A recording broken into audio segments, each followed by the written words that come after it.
Bismillahirrahmanirrahim. Assalamualaikum warahmatullahi wabarakatuh. Alhamdulillahilladzi la ilaha illa huwa anzala ala abdihil mahbubi al-Qur'ana wa surat ad-duha biha ibarun wa biha ahkamun wa biha huda. Ashhadu an la ilaha illallah wa ashhadu anna sayyidina Muhammadar Rasulullah. Allahumma salli ala sayyidina Muhammadin wa ala alihi wa sahbihi ajma'in, amma ba'du. Sebelum kita memulai kajian kita tentang tafsir, insyaallah pada saat ini akan kita coba setengah jam bersama surat Duha. Marilah kita bersama-sama berdoa, membacakan surat Al-Fatihah kepada para guru kita, para mufassirin, kepada orang tua kita, orang-orang terkasih kita yang telah mendahului, khususnya kepada yang sakit. Syekh Syafiq kebetulan lagi sakit, dan maradul muslimin, dan seluruh yang sakit dari kaum muslimin. Mudah-mudahan Allah Subhanahu wa taala memberikan kesembuhan dan kesehatan. Ala hadhihi niyah wa ala kulli niyatin shalihah ila hadratil mustafa. Al-Fatihah. Bismillahirrahmanirrahim. Alhamdulillah. Maliki yaumiddin. Iyyaka na'budu wa iyyaka nasta'in. Shiratal mustaqim. Shiratal ladzina. Baiklah hadirin yang dimuliakan oleh Allah, surat Ad-Duha. Tentunya masing-masing dari kita sangat hafal sekali tentang surat ini. Akan tetapi kita pada saat ini akan mencoba menimba atau mengambil pelajaran dari surat yang Allah Subhanahu wa taala jadikan surat ini adalah sebagai surat pelipur lara, surat sebagai pembuktian bahwasanya Allah Subhanahu wa taala menurunkan Al-Qur'an ini kepada Rasulullah sallallahu alaihi wasallam sebagai wahyu, bukan buatan Rasulullah sallallahu alaihi wasallam. Namun sebelum lebih jauhnya, kenapa Allah Subhanahu wa taala menamakan dengan surat Ad-Duha? Tentunya surat Ad-Duha ini dinamakan karena ayat pertamanya menyebutkan dengan kata-kata Ad-Duha, yaitu adalah waktu awal dari siang. Tentunya ketika kita membahas sebuah tafsir, maka kita harus memperhatikan antara ayat-ayat sebelumnya atau surat-surat yang ada sebelum yang kita baca. Jika surat sebelumnya, yaitu surat Al-Lail, kenapa didahulukan dengan Al-Lail? Karena Wal-Laili idza yaghsha membahas di dalamnya ada tentang sikap seorang anak manusia yang berbeda dengan yang lain, yaitu wa amman bam bakhila wastaghna, yaitu orang yang bakhil, orang yang pelit, kikir. Maka digambarkan pada awal suratnya adalah Al-Lail, seperti gelapnya malam hari. Sedangkan surat Ad-Duha, kenapa Allah Subhanahu wa taala memulai dengan sumpahnya terhadap waktu ini, waktu duha? Karena di dalamnya terdapat bahasan tentang orang yang paling mulia di hadapan Allah Subhanahu wa taala, yaitu adalah Rasulullah sallallahu alaihi wasallam. Kemudian, apakah hubungannya surat Ad-Duha dengan surat sebelumnya? Para mufassir menjelaskan bahwasanya hubungan surat Duha dengan surat Al-Lail setidaknya ada dua hal. Yang pertama, Allah Subhanahu wa taala menjelaskan pada surat Al-Lail, ya, akhir dari ayat tersebut menjelaskan wala saufa yu'tika rabbuka fatarda. Allah Subhanahu wa taala akan memberikan wala saufa yu'tika rabbuka fatarda. Afwan. Wala saufa yarda. Pada surat Al-Lail wala saufa yarda. Allah Subhanahu wa taala akan meridhoi. Siapa yang akan diridhoi itu? Yaitu Rasulullah sallallahu alaihi wasallam. Begitu pula makna yang lain atau hubungan antara surat Al-Lail dengan surat Ad-Duha. Di sana terdapat kata-kata wasayujannabuhal atqa, yaitu lafaz ini tidak akan dimasuki oleh siapa? Al-atqa, yang paling takwa. Dan yang paling takwa tentunya kita mengetahui siapa makhluk yang paling bertakwa di antara hamba-hamba Allah Subhanahu wa taala adalah Rasulullah sallallahu alaihi wasallam. Kenapa munasabatul ayat atau hubungan antara ayat yang satu dengan ayat yang lainnya itu begitu penting dalam tafsir, karena akan membawa kita terhadap gambaran yang menyeluruh, yang paripurna untuk mengartikan atau memahami dari tafsir-tafsir atau memahami dari ayat-ayat yang kita baca. Salah satu contoh, misalkan Allah Subhanahu wa taala menyebutkan pada akhir dari surat An-Nahl, innallaha yuhibbul ladzina taqaw wal ladzina hum muhsinun. Sesungguhnya Allah Subhanahu wa taala mencintai orang yang bertakwa,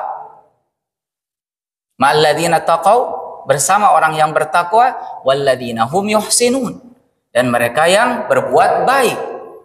Dan ternyata Allah Subhanahu wa taala menjelaskan siapakah yang bersama mereka-mereka yang orang yang bertakwa dan orang muhsinun itu? Subhanalladzi asra bi 'abdihi. Begitu pula jika kita melihat pada surat yang lain, alam tara kaifa fa'ala rabbuka bi ashabil fil, tentang surat Al-Fil. Pada akhir dari surat tersebut Allah Subhanahu wa taala menjelaskan ka'asfim ma'kul, mereka tentara Abraha, pasukan gajah yang berusaha untuk menyerang Ka'bah pada saat itu, Allah Subhanahu wa taala kirimkan kepada mereka burung ababil, dan akhirnya posisi mereka tewas, ya, tewas sebagaimana daun yang dimakan oleh ulat. Kenapa Allah Subhanahu wa taala lakukan seperti itu? Li'ilafi Quraisy, untuk melindungi atau menjaga terhadap maslahat apa yang terjadi bagi orang Quraisy. Harusnya orang Quraisy pada saat itu banyak bersyukur karena Allah Subhanahu wa taala telah melindungi mereka. Kembali kepada surat Ad-Duha. Allah Subhanahu wa taala menjelaskan setidaknya dalam surat ini ada 4 hal. Ada 4 bagian bahasan.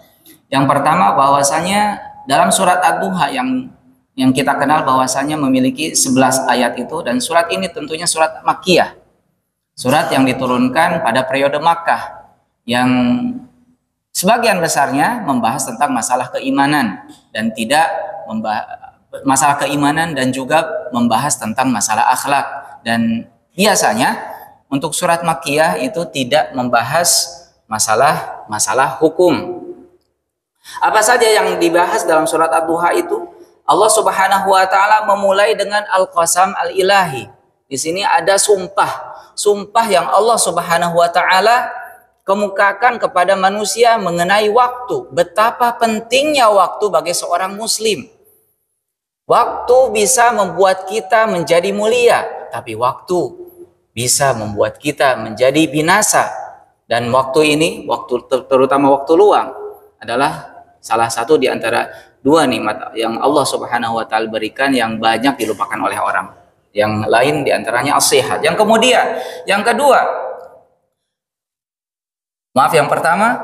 pertama sumpah tersebut terkait apa? Terkait pembelaan Allah Subhanahu wa taala mengenai tuduhan-tuduhan dari orang-orang musyrik yang mengolok-olok Rasulullah sallallahu alaihi wasallam. Bahwasanya Rasulullah sallallahu alaihi wasallam sudah ditinggalkan oleh malaikat Jibril, sudah ditinggalkan oleh Allah Subhanahu wa taala. Dan Allah Subhanahu wa taala pada bagian pertama surat Ad-Duha ini menjelaskan bahwa Allah Subhanahu wa taala sama sekali tidak pernah meninggalkan Rasulullah sallallahu alaihi wasallam. Yang kedua, pembahasan yang berikutnya bahwasanya Allah Subhanahu wa taala setelah kegundahan yang dialami oleh Rasulullah sallallahu alaihi wasallam akan menjelaskan atau mengabarkan kabar baik bahwasanya Allah Subhanahu wa taala akan memberikan atau mengguyur Rasulullah sallallahu alaihi wasallam dengan berbagai nikmat yang tidak pernah diberikan kepada umat sebelumnya. Dan juga pada bagian ketiga Allah Subhanahu wa taala menjelaskan tentang nikmat-nikmat yang selama ini dirasakan oleh Rasulullah sallallahu alaihi wasallam, dan nikmat tersebut menjadi pertanda bahwasanya Allah Subhanahu wa taala tidak pernah meninggalkan beliau. Justru ketika tidak nikmat tersebut tidak secara kontinu, akan tetapi ini menunjukkan bahwasanya Allah Subhanahu wa taala adalah sang pemilik senario, yang sang pembuat cerita terhadap makhluk-makhluknya, dan Allah Subhanahu wa taala sangat mengetahui kapan untuk menurunkan nikmatnya kepada hambanya. Dan yang keempat, karena ini adalah surat An-Makkiyah, surat Makkiyah yang tentunya berkaitan tentang masalah ketauhidan dan masalah tentang akhlak. Pada akhir dari surat ini Allah Subhanahu wa taala menitipkan kepada kita fadilah amal, atau ada akhlak yang harus kita jaga sebagai seorang mukmin, itu pada akhir dari surat tersebut. Hadirin yang dimuliakan oleh Allah Subhanahu wa taala, surat ini bermula dengan asbabun nuzul, yaitu sebab turunnya surat tersebut, sebagaimana dikatakan oleh para ulama bahwasanya surat ini turun, diriwayatkan oleh Imam Bukhari dan Imam Muslim dari Jundub bin Sufyan mengatakan bahwasanya istakan Nabi sallallahu alaihi wasallam fi futuril wahyi, bahwasanya Rasulullah sallallahu alaihi wasallam pada saat itu sebelum turunnya surat Duha, sebagai informasi bahwasanya surat Duha ini para ulama yang menyebutkan bahwasanya surat Duha ini adalah surat yang turun ke-9 setelah 8 surat yang turun sebelumnya. Ada yang mengatakan 10 surat sebelumnya kemudian turunlah surat Ad-Duha. Apa yang menjadi kegundahan Rasulullah sallallahu alaihi wasallam itu tentang masalah futurul wahyi, tentang berhentinya wahyu pada saat itu. Kita kan dalam sejarah Islam kita mengenal bahwasanya Rasulullah sallallahu alaihi wasallam mengalami fatral wahyu, futuril wahyi, yaitu terputusnya wahyu beberapa saat. Dan ini sebagai informasi bahwasanya Rasulullah Shallallahu Alaihi Wasallam mengalaminya 2 kali. Yang pertama, sebagaimana ulama mengatakan bahwasanya faturul wahyi yang pertama diriwayatkan, ada sebuah hadis yang mengabarkan hal itu, yaitu diriwayatkan oleh sahabat Jabir mengatakan bahwasanya annahu sami'a Rasulullah sallallahu alaihi wasallam, bahwasanya beliau mendengar Rasulullah sallallahu alaihi wasallam yaqulu fatara 'annal wahyi, wahyu terputus setelah turunnya wahyu yang pertama, Iqra, putus. Walaupun pada saat itu, pada saat wahyu yang pertama, Rasulullah sallallahu alaihi wasallam begitu ketakutan. Ya bagaimana tidak, didatangi oleh malaikat Jibril dengan bentuknya yang asli. Para ulama menyebutkan bahwasanya malaikat Jibril itu memiliki 600 sayap. Dan kalau seandainya dilihat, kata Rasulullah sallallahu alaihi wasallam, melihat dari sisi timur sampai sisi ke barat, ya, melihat makhluk yang tidak pernah dilihat oleh Rasulullah sallallahu alaihi wasallam, tentunya jusistu, ru'ibtu, kata Rasulullah, saya merasa ketakutan. Dan ketika disuruh oleh malaikat Jibril, Iqra, mana biqari, kemudian malaikat Jibril yadhummuhu, memeluk beliau dengan pelukan yang sangat kuat. Ini tambah lemas Rasulullah sallallahu alaihi wasallam, dan itu berulang sampai 3 kali, dan akhirnya Rasulullah sallallahu alaihi wasallam pulang ke keluarganya. Pada saat itu adalah Sayyidah Khadijah. Kemudian karena Sayyidah Khadijah sudah pernah membaca, sudah pernah memahami bahwasanya yang datang kepada Rasulullah sallallahu alaihi wasallam itu bukan setan atau bukan iblis, melainkan malaikat, maka bersegera berangkat ke siapa? Waraqah bin Naufal. Nah, setelah itu, maka apa yang terjadi? Kata Waraqah bin Naufal, kalau seandainya saya hidup pada saat itu, maka sa'ansuruka nasran mu'azzaran, maka saya akan menolong kamu dengan pertolongan yang begitu kuat. Namun disayangkan beliau wafat. Maka setelah turun yang pertama, wahyu yang pertama itu fataral wahyi. Para ulama menjelaskan bahwasanya antara wahyu yang pertama ini dengan wahyu yang kedua, terputusnya wahyu yang pertama dengan wahyu yang kedua itu beberapa hari saja. Ada yang mengatakan sebagian ulama 3 tahun, ada yang mengatakan 2 tahun, ada yang mengatakan hampir 2 tahun. Namun kebanyakan para ulama menyebutkan bahwasanya jarak antara Iqra dengan Al-Mudaththir sebagai wahyu yang kedua itu adalah 40 hari. Namun itu bukan kajian kita, akan tetapi ini hanya menjelaskan saja. Kemudian apa hubungannya dengan surat Ad-Duha? Surat Ad-Duha adalah fatrul wahyu yang kedua. Karena Rasulullah Shallallahu Alaihi Wasallam itu membawa pesan yang begitu mulia tentunya. Orang-orang kafir Quraisy julid. Orang-orang kafir Quraisy ini senantiasa memperhatikan apa yang terjadi terhadap Rasulullah Sallallahu Alaihi Wasallam. Kalau seandainya ada salah sedikit pun, maka mereka akan senantiasa bersorak kepada Rasulullah Sallallahu Alaihi Wasallam atau mengolok-olok Rasulullah Sallallahu Alaihi Wasallam. Nah, pada surat Ad-Duha ini, sebagaimana diriwayatkan oleh Imam Bukhari,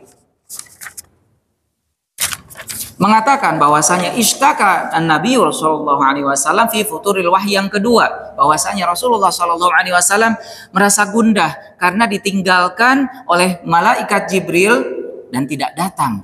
Malaikat Jibril itu falam yakum lailatan au lailataini, tidak datang selama 1-2 hari, dan riwayat yang lain menyebutkan 3 hari. Fatathu imra'atun, kemudian datanglah tokoh musyrik ya, yang tokoh musyrik ini dicatat di dalam surat Al-Lahab, yaitu Ummu Jamil, istri dari Abu Lahab. Apa yang dilakukan oleh dia? Dia melakukan syamatah terhadap Rasulullah, yaitu mengolok-olok.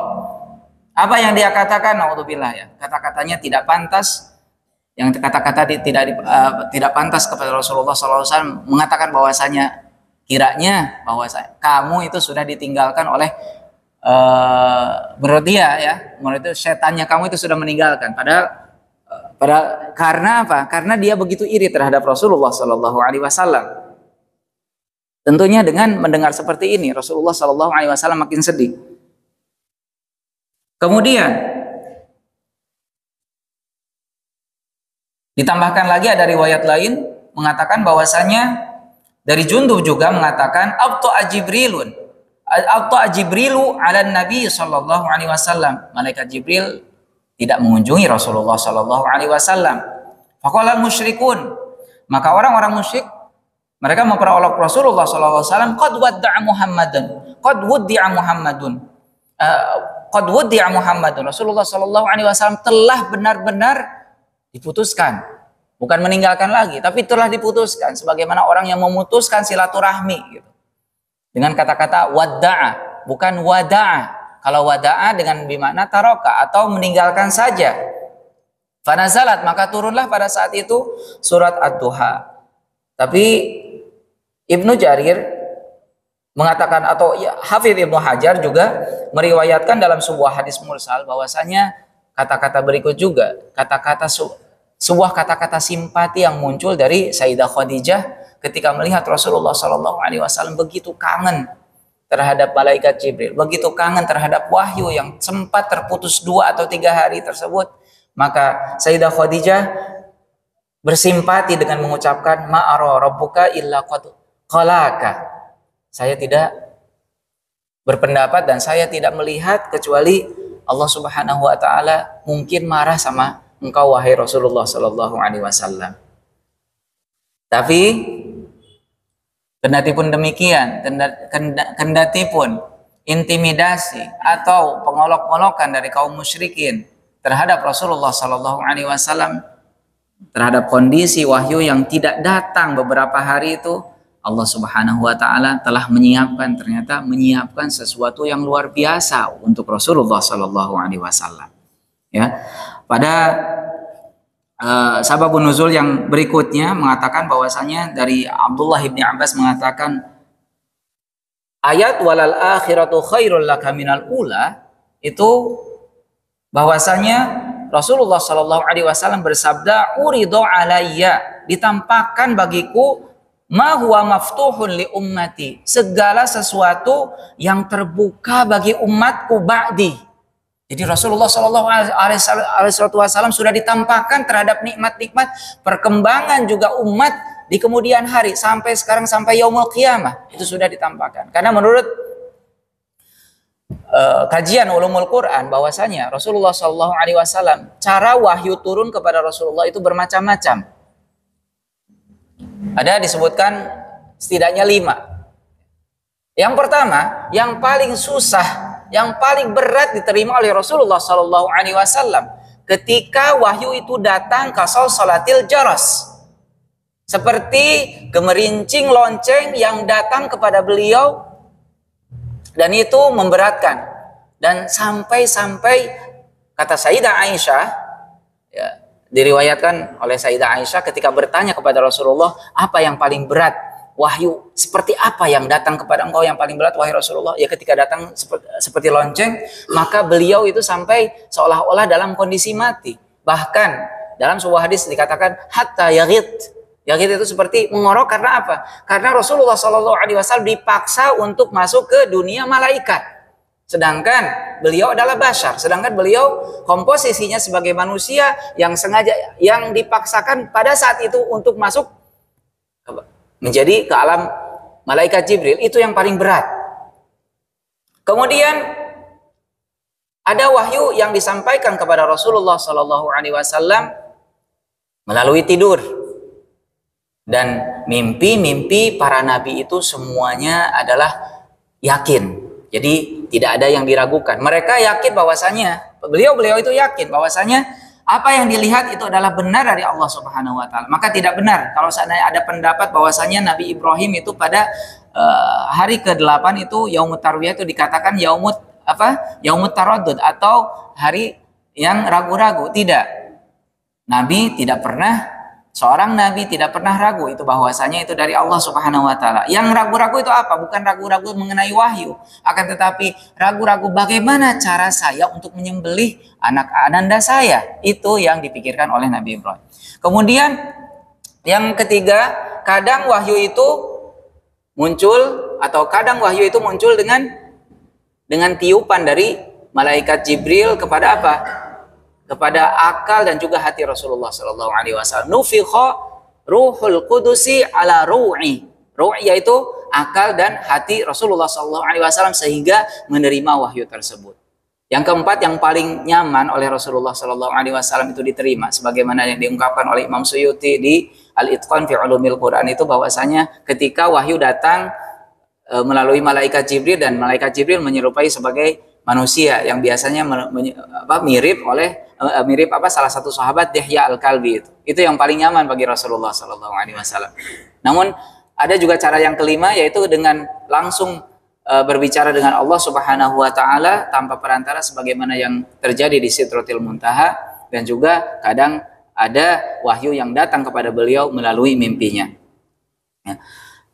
Dan sababun nuzul, kembali ke sababun nuzul dari surat Ad-Duha tersebut, bahwasanya Rasulullah Shallallahu Alaihi Wasallam juga masih di surat Ad-Duha, sebagaimana diriwayatkan oleh Ibnu Abbas dari Imam Hakim dan Imam Baihaqi mengatakan bahwasanya uridu ala Rasulillah Shallallahu Alaihi Wasallam, Rasulullah Shallallahu Alaihi Wasallam setelah beberapa waktu yang terputus itu kegundahan beliau, Allah Subhanahu Wa Taala memberikan kabar baik, yaitu apa?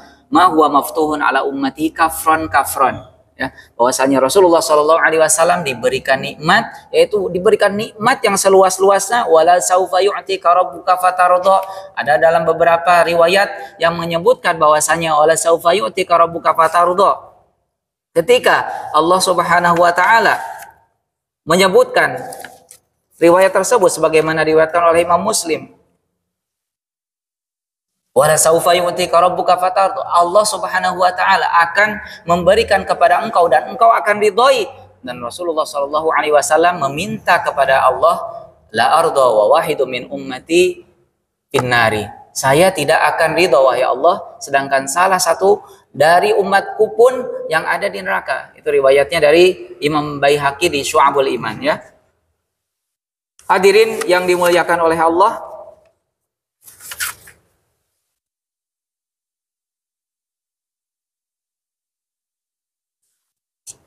Begitupun pada surat Ad-Duha ini ada beberapa hikmat atau ada beberapa pelajaran yang dapat kita ambil mengenai hukum Ad-Duha atau yang berkaitan tentang mungkin fadhailul a'mal ya. Bahwasanya sebagaimana dikabarkan dalam surat Ad-Duha ini, ketika Rasulullah Shallallahu Alaihi Wasallam menerima wahyu Ad-Duha, tentunya beliau begitu bahagia sampai-sampai beliau mengatakan takbir ya, mengatakan takbir ketika menerima surat Ad-Duha. Karena apa? Karena olok-olok dari orang-orang musyrik akhirnya dipatahkan oleh surat Ad-Duha ini. Ya, maka Rasulullah Shallallahu Alaihi Wasallam langsung mengatakan Allahu Akbar. Maka dengan surat Ad-Duha, mulai dari surat Ad-Duha ini, Imam Syafi'i dan salah satu pendapat Imam Ahmad mengatakan dari sunnah, bukan sunnah ya, kebiasaan beliau itu menyebutkan takbir setelah surat Ad-Duha selesai sampai surah An-Nas. Jadi mungkin ada beberapa orang di sini, memang jumhur ulama tidak mengambil pendapat ini, akan tetapi Imam Syafi'i dan Imam Ahmad sebagaimana diriwayatkan oleh Ibnu Katsir dalam tafsirnya, itu senantiasa mengatakan atau berucap Allahu Akbar, Allahu Akbar, la ilaha illallah, Allahu Akbar, sehabis dari surat Ad-Duha sampai dari surat An-Nas. Ad-Duha kemudian berlanjut Alam Nashrah dan yang lain sebagainya. Itu sebagaimana diriwayatkan oleh Imam Hakim. Ya, Imam Ahmad menyebutkan kebiasaan tersebut atau riwayat tersebut diriwayatkan oleh Imam Hakim. Namun bagaimana orang yang tidak melaksanakan hal tersebut? Ya, tidak apa-apa. Ya, ini hanya fadhailul amal ya, terkait fadilah amal. Kemudian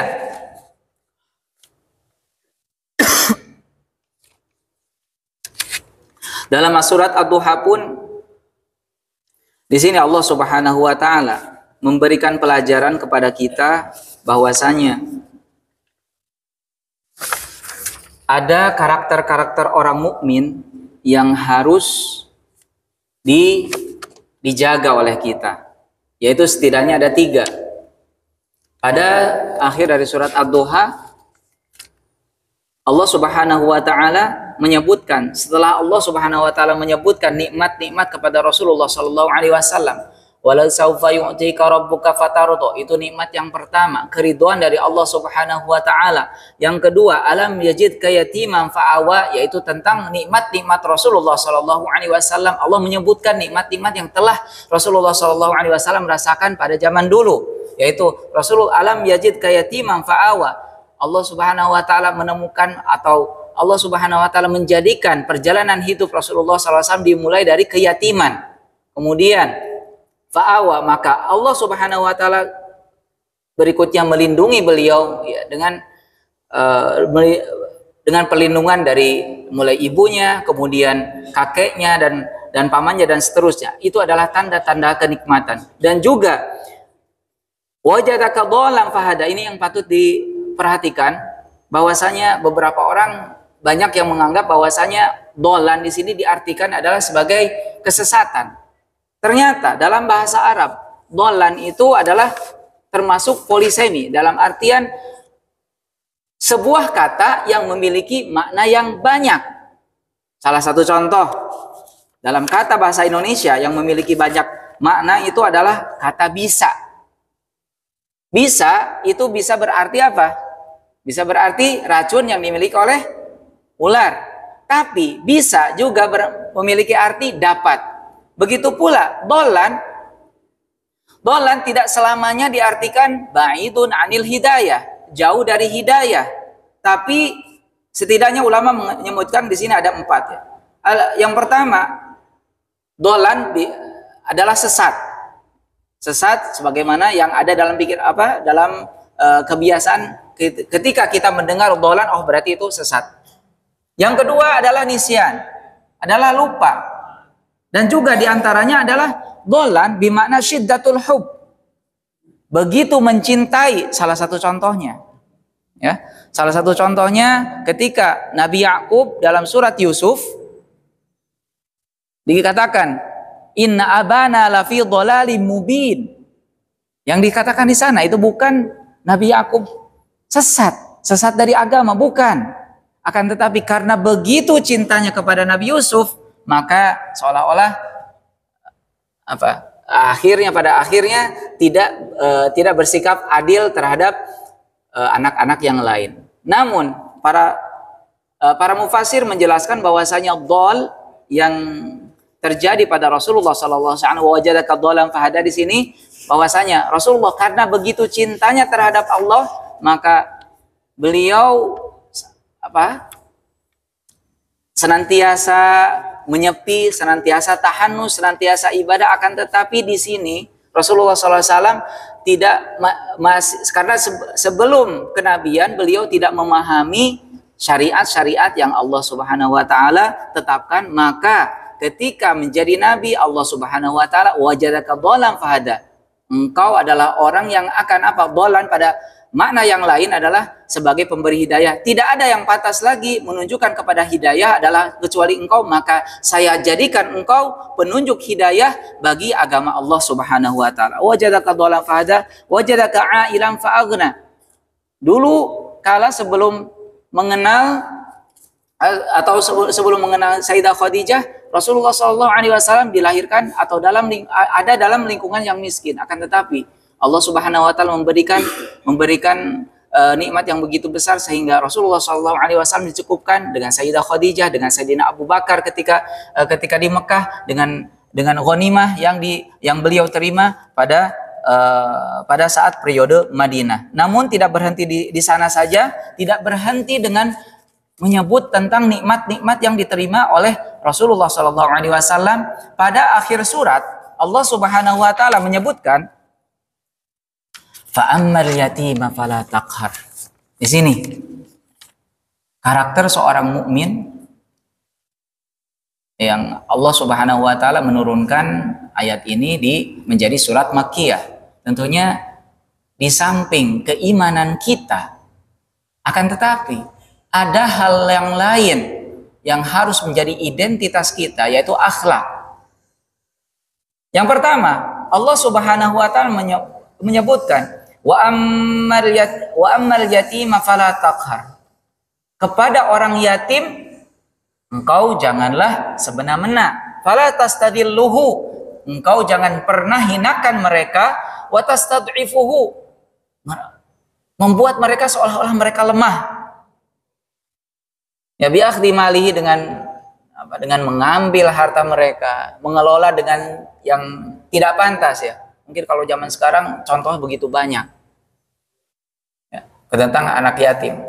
Tapi luar biasanya Allah Subhanahu wa taala terkait proteksi atau kasih sayang Allah Subhanahu wa taala untuk perhatian yang diberikan oleh Allah Subhanahu wa taala untuk ditiru oleh umatnya, menjadikan nabi yang selama ini mungkin pada saat jahiliyah orang memandang orang yatim itu adalah orang yang termarginalkan, orang yang dipinggirkan. Tapi coba kita lihat, dari orang yatim, dari orang yang tidak punya, tapi kemudian menjadi nabi yang paling dicintai oleh Allah Subhanahu wa taala, itulah Rasulullah sallallahu alaihi wasallam. Wa ammal yatima fala taqhar wa amma sa'ila fala tanhar. Dan jika engkau menemukan orang yang meminta, maka janganlah sekali-kali engkau menghardik. Ini adalah sebagai apa? Sebagai pelajaran bagi kita juga.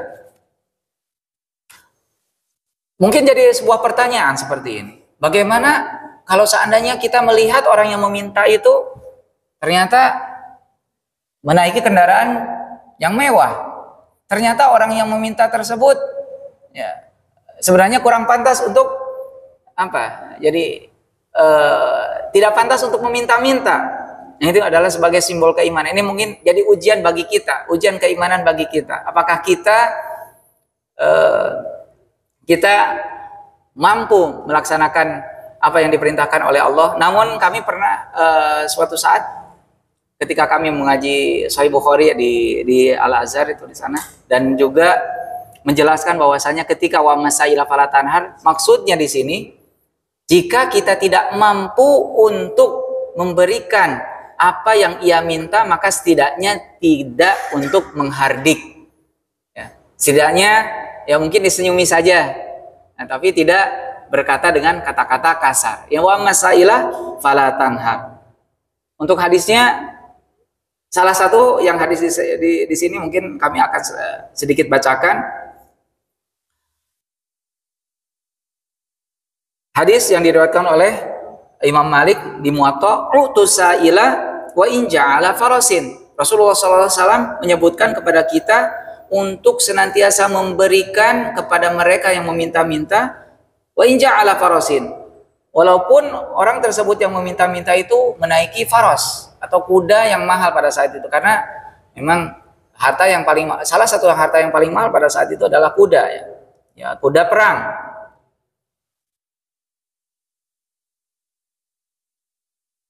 Dan ada juga sebuah hadis yang diriwayatkan oleh Abu Hurairah radhiyallahu anhu, anna Rasulullah sallallahu alaihi wasallam bersabda, la yamna'anna ahadukum as-sa'ila. Janganlah sekali-kali engkau melarang orang-orang yang meminta-minta, wa in yu'tiyahu wa ay yu'tiyahu idza sa'ala, atau engkau melarang diri atau menjaga diri kalau seandainya kita punya kelebihan, ya. Walau ra'a fi yadihi qulbaini, sekalipun kita melihat ada 2 gelang emas yang memenuhi tangannya, itu kata Rasulullah sallallahu alaihi wasallam. Namun sebagai akhir dari surat ini, setelah Allah Subhanahu wa taala menyebutkan hak manusia yang harus kita penuhi sebagai seorang iman, yaitu pertama adalah bersikap baik terhadap orang miskin, atau bersikap baik terhadap orang yatim. Yang kedua, tidak menghardik. Ingat, tidak menghardik, sekalipun kita tidak memberikan, tapi setidaknya tidak menghardik. Ya, bisa diam atau bisa dibalas dengan senyuman. Nah, yang ketiga, Allah Subhanahu wa taala menyebutkan haknya Allah Subhanahu wa taala, yaitu wa amma bi ni'mati rabbika fahaddits. Allah Subhanahu wa taala mengakhirkan hak Allah untuk disyukuri nikmat-nikmatnya pada akhir. Kenapa? Karena hak manusia itu lebih didahulukan. Ya, sebelum kita bertobat pun, maka yang paling harus diperhatikan adalah hubungan kita dengan manusia. Nah, bagaimana caranya? Para ulama menyebutkan at-tahdits bi ni'matillahi ta'ala jaizun. Menyebutkan nikmat-nikmat Allah itu boleh-boleh saja, mutlakon, ya. Bal mandubun ilaihi, akan tetapi disunnahkan. Tapi idza lam ya'man ala nafsil fitnah, selama itu tidak ada kekhawatiran bagi dirinya. Kalau seandainya saya menyebutkan nikmat kepada orang, mungkin pasang di status atau lain dan lain sebagainya, itu dikhawatirkan. Kalau bagaimana kalau seandainya saya khawatir ujub terhadap diri saya, narsis terhadap diri saya khawatirkan nanti ria, maka jika yang demikian kekhawatiran itu muncul, maka kata ulama menyebutkan fasatru afdal, maka menutupi apa nikmat yang engkau terima hanya cukup dengan alhamdulillah, dan tidak memasang tidak diramaikan untuk dicontoh orang lain, itu lebih baik, yaitu lebih baik dengan di sater saja atau disembunyikan, hanya cukup engkau saja yang tahu. Itu saja yang dapat kami sampaikan, mudah-mudahan bermanfaat. Aqulu qauli hadza wa astaghfirullah li wa lakum, barakallahu li wa lakum, wabillahi taufiq wal hidayah wa ridha wal inayah. Wassalamualaikum warahmatullahi wabarakatuh.